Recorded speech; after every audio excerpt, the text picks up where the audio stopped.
Welcome to the Embodying Excellence podcast. We're your hosts, Carlo and Brenden. How's it going, Brenden? I'm going really well, thank you. Yourself? I am good. I have had a bit of a long week, but we're here now. What are we talking about today? Today we're talking about distractions. Awesome. And you know what? That covers my long week because this week, I must say, I have been distracted because I'm working on 3 separate projects and it's come to my attention that I don't feel like that I'm doing enough on each of those projects. So I was encouraged just to stick to one.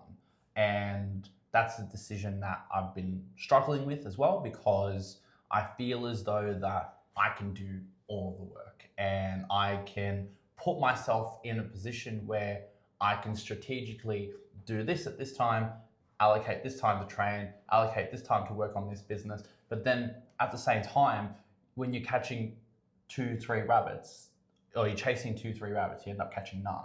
And so for me, what I've done is I've really narrowed it down. I've really just gone, what do I think about most of the time? And what am I moving closer towards? And so for me, it's been training, it's been learning languages. And so that's the route that I'm going to take. I'm really going to put forward a lot of my energy into the language business and build that up and work on it. And so there's various things to be distracted. There's these things, there's circumstances in your life that you feel that you need to take responsibility for, and you might feel passive in one area and active in another area. All of these things are all cumulative distractions. So they all add up to that distraction pile. And so we're all distracted to some capacity. We're either distracted with our obsessions or we're distracted by our pleasures or our hidden desires. And so a lot of us use distractions to cope with that particular stress, that cumulative stress that we've built over the course of time. I know I have.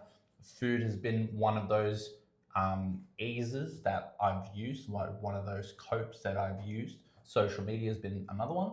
And exercising, running businesses, and doing all the things that I'm doing was also another way, because I always just had to be doing something. That was the way that I was brought up. You need to be doing something. You need to be working. You need to be doing this. You need to be doing that. And I just felt guilty for relaxing. Like, I felt guilty that I couldn't just sit back and take a breath and just be present. And so a lot of what my built up distractions have been is that I need to do all this work. It needs to be done by this time, and I need to make something of myself so that then I can be the best. It was all about performance, all about competition. And always I asked myself, who was it all for? Was it for me? Or was it for somebody else? Was it for an outside influence? And what I realized, it was more for an outside influence. And we tend to be distracted by outside influences as well, because we have been raised to conform. We've been raised to accept mediocrity. We've been raised to accept a baseline standard for ourselves and then worry about what others who are on the same line as us or even below us even think. And so the reason we're constantly distracted, so that it just keeps us divided from who we actually are and allowing us to connect from others. That's been my take on distractions over a period of time, but I feel like this week it's really just been elevated. Yeah, it's not hard, like you said, to get distracted at all. There's that many things that pop up every day, especially if you pay attention to what's going on in the news, on socials, all these things, even in day-to-day life. Even if you're in an office environment, there's distractions everywhere stopping you from doing your work or helping a customer out or whatever it is. At the end of the day, all these things, they're just stopping you from actual focus. That's the main thing. If you focus, and like we touched on a couple of episodes ago, if you're specific of in what you want, then the distractions they almost, they're a bit more, have more of an impact if you allow them to take control of over what you're doing at the time, because not only does it impact your present moment or the present moment, it impacts the purpose you have and the flow on effect that has onto the people around you as well. Totally. And with that flow on effect too, it also just demonstrates that there's a lack of priorities. And so when we were talking about that specificity piece a couple of episodes ago, when something is clearly defined, then there's a physical and mental readiness to pursue that particular specific thing. And what ends up happening is these distractions just end up falling away, right? I'll give you a fine example. Your fitness journey from when you first started to right now, when you first started and you were sort of going through the motions and kicking the can down the road, right? You would train and you would train hard and then you would train well, but then everything else around you consumed you. And so you were stressed at work, home life was comfortable, but at the same time you felt like that there could be more, but there just wasn't, right? And it wasn't until you learned to really focus with the help of 75 Hard and other programs that you put yourself into, you went into competitions and you did all different things. There was that specificity that you said, hey, I want to be the best version of myself. This is what this looks like. I'm going to be more focused at work. I'm going to be more committed to my customers, to the staff members, to my training at the gym, following the program, preparing for a competition. And you're able to compartmentalize each thing so that the focus was then shifted each time it needed to be. It wasn't, I had all of these different things going on and I needed to attend them all at once. It was, this is what I'm focusing on now. I'm at work for the next 8 hours, so I focus on what's at work. You know what? I need to eat while I'm at work, so I'm going to prepare my meals on Sunday so that then I don't have to decide what I'm going to go eat out, or I'm going to go and pick something else over my meal. There's no distraction there. You're at the gym for an hour. You're not going to be scrolling on social media, replying to comments on your post in the gym, because that's your gym time. That's your dedicated gym time. And so being able to make those switches, you are better off because you're not distracted. You're completely focused. But that's what you made clear from the very beginning that you wanted to do. So with that readiness, the distractions just fall away because there's clarity. And so that's why having clarity allows you to then set priorities. So then when you have priorities set, then the actions follow the priorities and you're no longer tempted by distractions. It's similar to what they preach in the Bible as well. You're not going to be tempted by sin if your life is devoted to God or to Christ, whichever way that you'd like to put it. Because of that devotion, because of continually reading the scripture and going to church and saying your prayers, you're building that discipline so then you're not tempted by sin. And so this is applicable here in real life. Whatever your endeavor is, the less you have focus on the particular thing that you're after, or even what you have right in front of you by being present, the more prone you are going to be distractions. Yeah, well, that's exactly right. It's it becomes ingrained in you at that point. Like there's no, if you've got that stronger identity with whatever it is, whether that's in business, in fitness, to God or Christ, whatever it is, if you're devoted that much, if your identity is that attached to that, then the distractions become irrelevant.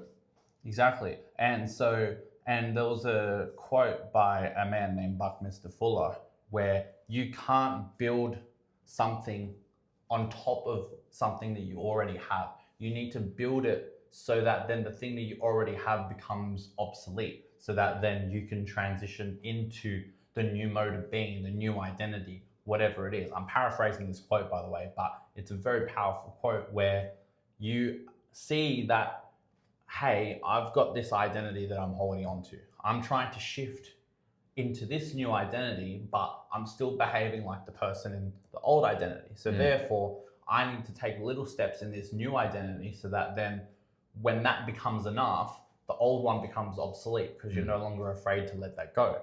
But if you don't have that faith and you don't have that focus, then you'll always hold on to that old identity. And that's what will distract you from getting your future results, because in the present, you're taking new steps so that you're unfamiliar with, but you're also holding on to old behaviors and identities, and you're reflecting back into the past, which then draws your energy away from the future. And so that's why I, from personal experience, have had moments where I've just been here, there, everywhere, is because I've been holding on to these two and not focusing on those two over there. And so it makes a significant difference. And so being able to just open yourself up to either ridicule or even just vulnerability, you are putting yourself in a position where you can improve, because you're no longer allowing that noise to dictate what you should do or who you should be, but instead you're focusing on, hey, look, I know this behavior is wrong and I know it's compromising my future and my ability to be better. So I need to put that behavior aside now. Thank you for using that behavior to help me protect from something that happened in the past, but it no longer is relevant and I need to make changes. And so with that clarity comes that readiness. And then with that readiness, you take action and you're not as distracted. But now with the way that society is geared with the news and with social media and things like that, it's very easy to fall back into that trap and go, well, wait a minute, well, yeah, okay, but you're not right here, which is exactly where you need to be. Yeah, that's right. Sometimes you almost just feel like throwing your phone at the brick wall. I'm getting a brick phone. I swear, I'm getting a flip phone. Like, as soon as I can, I'm getting a flip phone. That's it. Yeah, we talked about that the other week. If you like tips like that, like to do with that, you can try and just put it either in a room or face down somewhere else, so you don't even look to distract yourself from that device, because it can, like if you get or even just putting on silent helps, I suppose, because you don't hear that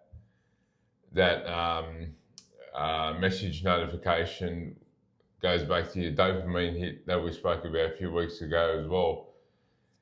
That all distracts you from what you're doing at the time, and it's not just a few seconds that it impacts. It impacts the whole flow of what you're doing.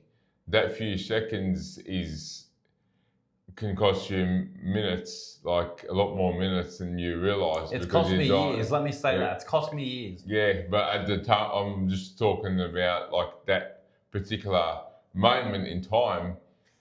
You sometimes underestimate how much of an effect that has on you just by stopping for 1 second to look at a message. And then sometimes you find yourself looking at another message and then another message, and then responding to an email, and before you know it, there's 10 minutes, 20 minutes, half an hour gone. And then if you go onto actual social media, then that's another freaking time period gone again. So it's all from that little moment, that little distraction then, that's having that effect on your time. And even if you don't respond to that message or look further, it still disrupts the flow. You still mentally have stopped from what you're doing, and then you've got to sort of re-trigger what you were doing at the time.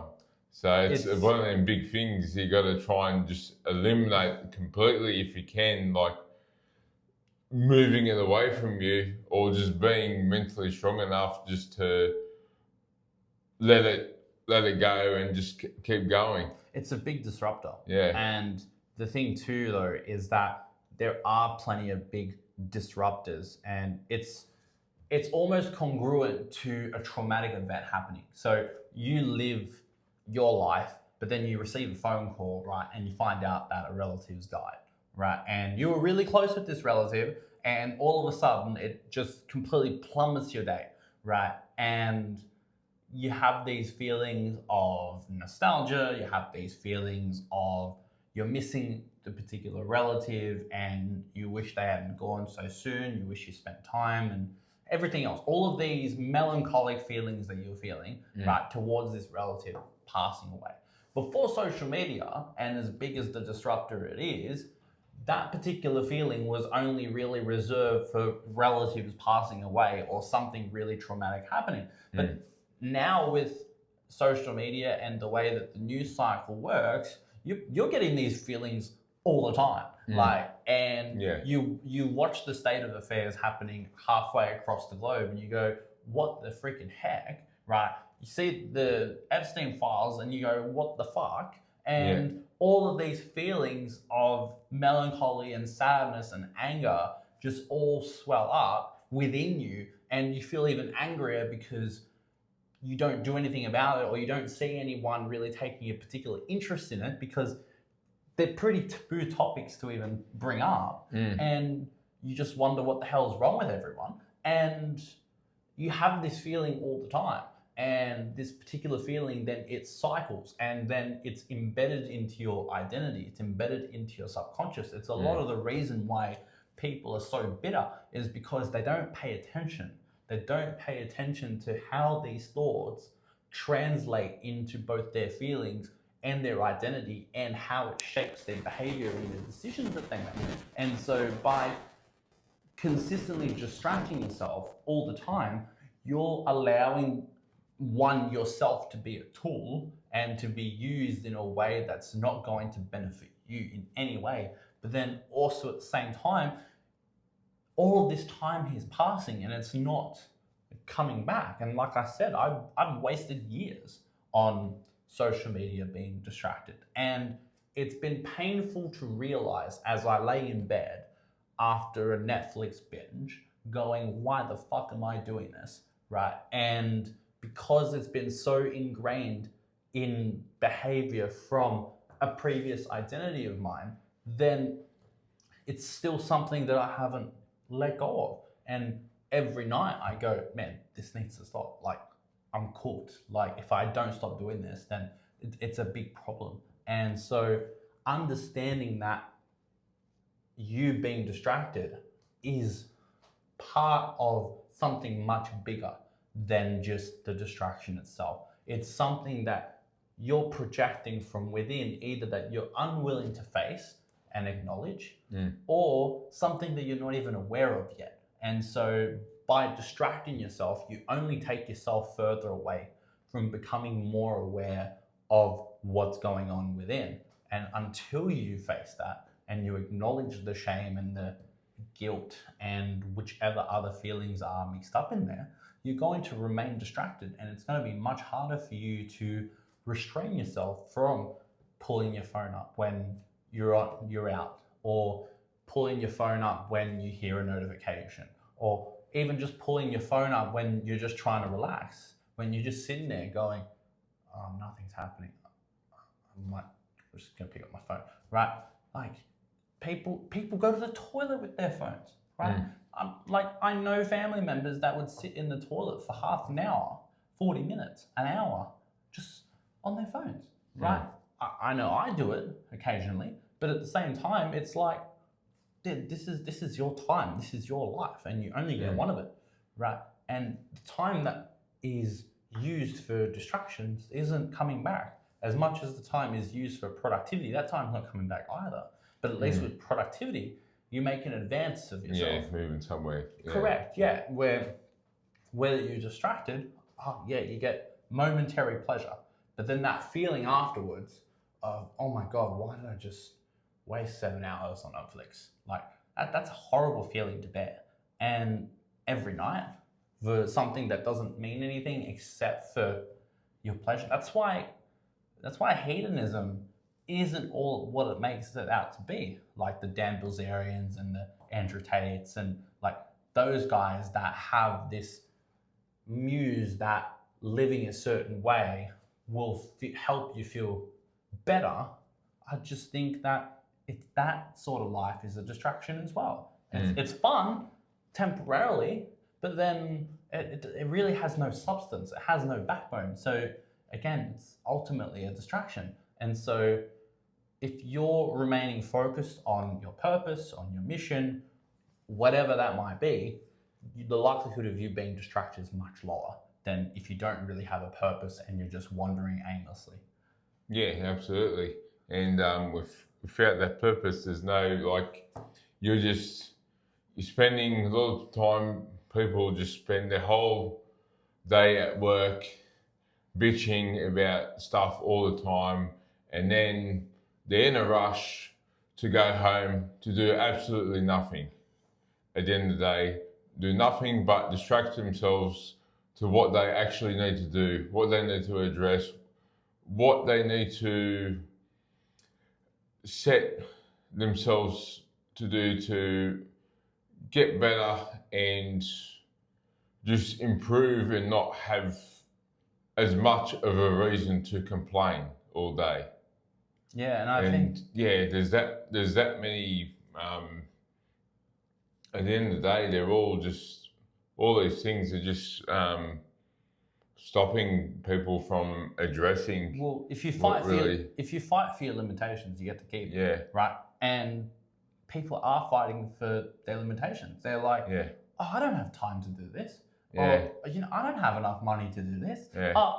This now, like, look how busy I am, right? Like, you're fighting for a limitation. It's not fighting for a higher standard. That's not fighting for something better. Like, you're saying you want something better, but you're going and watching Netflix after work every day. Or you say, oh, hey, like, I want to learn how to make more money, but you only rely on your job for money, right?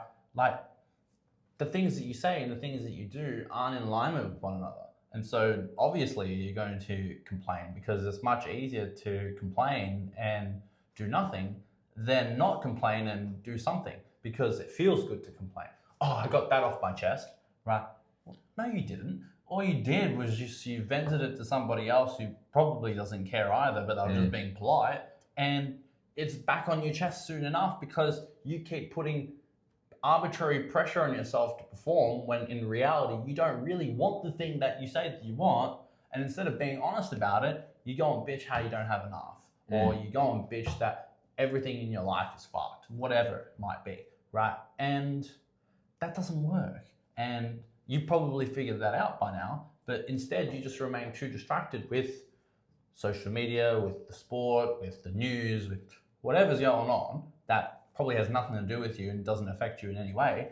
And you go about how this will affect me, when in reality it might not. And so you remain distracted. So unless you focus and you have a purpose that you're willing to focus on and set yourself up for success in the ways that you've learned how to do and help other people along the way, man, you won't be distracted, because there'll be too much time for you to go, oh, wait a minute, like, I have a moment here that I can't waste. And then you use that every single moment and go bang, bang, bang, bang, bang, and work everything out so that you're not succumb to distractions. And what I find people do as well is, if they've got a certain belief, they use every bit of ammo they can, or they find every bit of ammo they can to support that, and don't bring in any outside information that may go against that and reflect on that either. So, and that comes as a distraction as well, just from a different point of view, from actually evaluating where you truly are at and whether or not you've actually made the right decisions, if you're going down the right path. Because sometimes you've just got to swallow your pride, admit that you haven't been doing the right things and that you can change them, you can be better, you can just pivot in a different direction. And rather than that, we sometimes distract ourselves. We if we're on social media, a lot of the accounts that we've followed in the past are just ingraining them into us as well, and they all add up and force us or make us or keep us in the same spot all the time and not do better. That's what it was designed for. Yeah. That's exactly what it was designed for. It was designed to keep us, like, to keep our thoughts and our actions separated, like as in fighting with one another. So that, because if you have too many conflicting beliefs and too many conflicting opinions, and your identity is warped around what you see on social media, then of course you're going to feel divided within yourself. And so it isn't until you learn to be present and to be purposeful, so that then the distractions fall away, because you won't see a point in being in social media. Because when you are fulfilled with divine purpose, you have no reason to be on your phone. Like, you have absolutely no reason to be on your phone other than to make a phone call, right? For you to, if you are purposeful. And so the reason you are on your phone is because you feel bored, or you feel isolated, or you feel lonely. And so you're looking for some connection, whether that might be on an Instagram post that relates to your situation in life, right? Or whether that might be a TikTok account that you've been following for a little while who puts out motivational content. Or it might be some group on Facebook that you've just become a part of now, and you contribute to a lot, and now that's become your identity. It's all because there is this sense of loneliness and this lack of connection that you feel within yourself that has now projected itself onto these particular platforms, which is why now these platforms are algorithmic, so that it mirrors exactly what you think and who you are, and always feeds you content that you're going to interact with and that you're engaged with, so that you stay on the platform. And so all you need to do is just become present and focus on one particular purpose that's going to help you build a better life for whatever that might look like for you. And those things will just be obsolete. It won't even be, because there's a real world out there. And we find that we're spending more and more time on our phones or on our computers or on our business or our busy lives, that we forget that we have a life in front of us.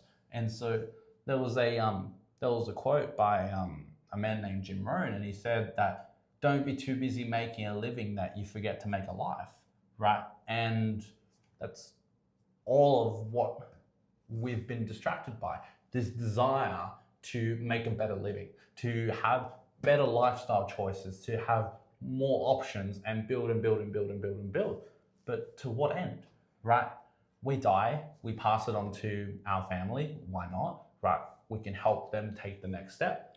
But at the same time, like, we don't get to take anything with us. And so what's all this distraction really for, right? Yeah. Is it just a pride thing? Is it just a ego thing that, hey, while we're alive, we've got to make the most of our lives? What does that even look like, right? Like, and so by design, it's been created so that we feel conflicted and we feel divided on what's really what's really important, like what's the actual priority. And 9 times out of 10 found that family has been the number one priority, whether that's your own family or building your family or building your family's future. And that's often what it is. And so if you are single, like I am, like you are, right, the likelihood of distraction is much higher, because we don't have really that angle that we're building towards. But if we have purpose, like a business or a fitness regimen or something that we're working towards, then the likelihood of distraction is much lower. But if you completely isolate yourself, you really have no purpose, and you're wandering aimlessly, then don't get it twisted, you're most likely to be very, very distracted. And easy target, easy ability to influence, like by someone else, which is what the powers that be want. Everyone divided, everyone by themselves, everyone not trusting one another whilst they take advantage of you and your money, right? And the way to reduce that or even render that obsolete is just to be present. Yeah, and just to touch on like the family thing, like a lot of guys killing it, they've got a family as well, and they're less distracted as a result of having that family, because they know that they've got to get everything done efficiently to be able to spend valuable time with their family and be present with them. So all those extra distractions, they're not really, they're not, there's no merit to them, because they're just that intent on getting everything done right, everything done with purpose, that it's irrelevant. And sort of we've all sort of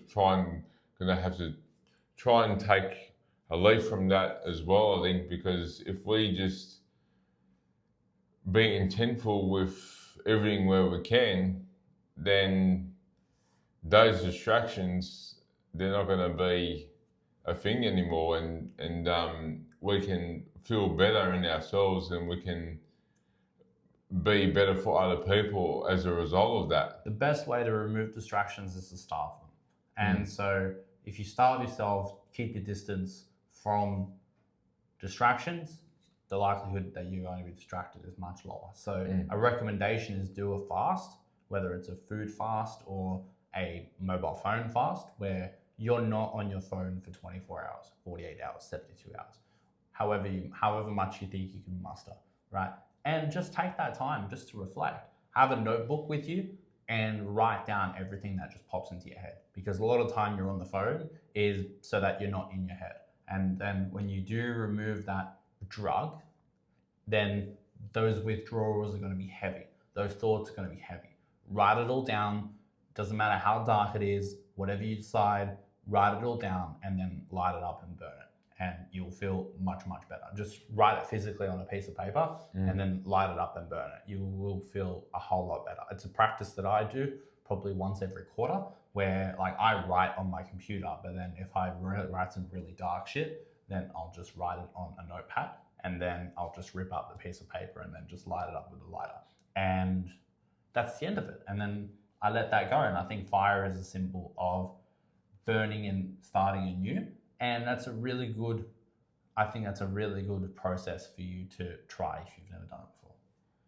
Yeah, I've never thought about it that way. It's a good thing you can try implementing. Oh, there's nothing more fun than burning shit. Like, especially if you throw a log into the fire as well and you've got a nice fire pit, dude, they're the best. Like, just sitting by a fire is like one of life's best treats, eh? And then, like I said, just writing all your really dark shit down on a piece of paper, ripping it up and burning it, mate, it does really feel good. I know that because the last time I went to the Gathering of Men, I've been twice. It's an event in Queensland. That was one of the activities that I found where I had a notebook with me and I was constantly writing, and then I came to a realization that, you know what, I can just put it into the fire and just make it into the universe, whether it's good or bad, right? If you want to dispel and remove the negativity, write it down, cast that spell and leave it to disappear. If you want good things, then write those good things down, put it into the fire, and then it explodes into the universe. It's a spiritual science, a spiritual practice. And getting more in touch with your spirituality as well is very powerful too. So that's a tip for you. Just go on a 24-hour fast, and then whatever does come up for you during that fast as well, where you have either no internet or you have no phone, just write it down on a notepad. If you want to keep it for reflections later and just keep up to date with your life, great. But then if not, if it's something that you'd like to burn, then burn it. Yeah, I was actually spoke about this morning about boredom. How a lot of time, rather than being bored per se and just getting through the mundane tasks, we always look for something to distract us from that. And by actually sitting in the boredom and allowing ourselves to think, to reflect on where we're at and have those thoughts, we can also generate ideas at that time. And there's that many things we can do whilst we're in that state. We just always seem to reach for something to, maybe some people don't like sitting in their thoughts, they're afraid of what will come up. That's one way of looking at it. There's that many things, or we're just so addicted to these vices as well. That's another way of looking at it. There's that many distractions there that we go for rather than just sitting in the boredom. There's nothing wrong with being bored. In fact, it should be something that we should try and have a bit more of, and that will also allow us to be more appreciative of the times that we actually have people around us. Absolutely. And I think to sum it up, just create rather than just consume. And eating, listening to negative people, positive people, whoever you listen to, the news, whatever you do, you're on your phone, it's all consumption, right? And so when consumption is disproportionate to creation, of course you're going to feel like shit. But if you create something that you're proud of, whether that's a business, whether that's a relationship, whether that's a deal, whether that is just a trip where, hey, you know what, I'm going to go on this trip once a month, right? You've created something for yourself. And so that feeling of pride continues you to motivate you. Where if you're constantly just consuming and you don't feel like that you contributed anything, then of course you're going to feel awful, right? And this is from a guy's perspective. I think women are a little wired a little differently, but at the same time, I feel as though that women also feel like that they're in the same boat as well. If they're not contributing to something greater, whether it's for them or for their friends or for their husbands or for their families, they feel this pang of disbelief and disconnection. And so learn to create, not just consume, so that then when you're constantly in the process of creating, then you're distracted by this obsession of creation and creation of success, and you're not consumed by distractions that you will find on your phone or anywhere else, created by someone else that you're just constantly taking in. Like when you eat a lot of food, you get overweight, right? When you take in a lot of negative shit, you end up becoming negative, right? And then to lose the weight, you move and you exercise and you lift.